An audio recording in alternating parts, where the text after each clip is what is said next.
बहुत समय पहले की बात है।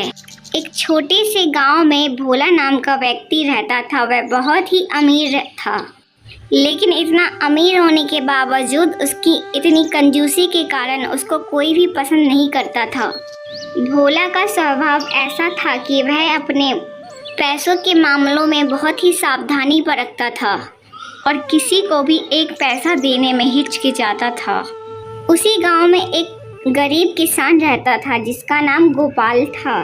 गोपाल बहुत ही मेहनती इंसान था, पर दिन ब दिन उसकी हालत बहुत ही खराब होती जा रही थी। एक दिन गोपाल की पत्नी बहुत ही गंभीर रूप से बीमार पड़ गई।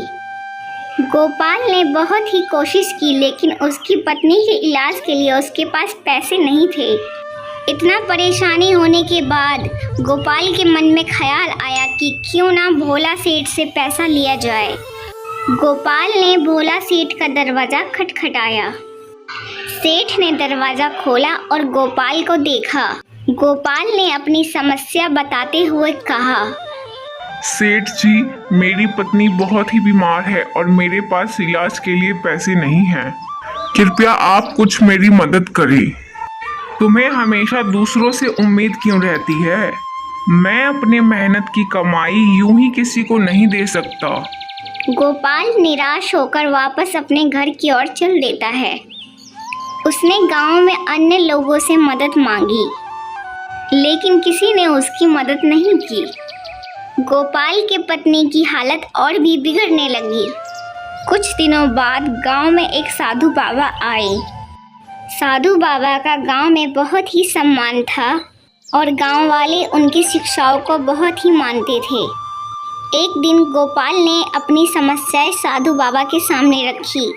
साधु बाबा ने गोपाल से कहा, सत्य व्यक्ति वही है जो दूसरों की परेशानी में मदद आ सके।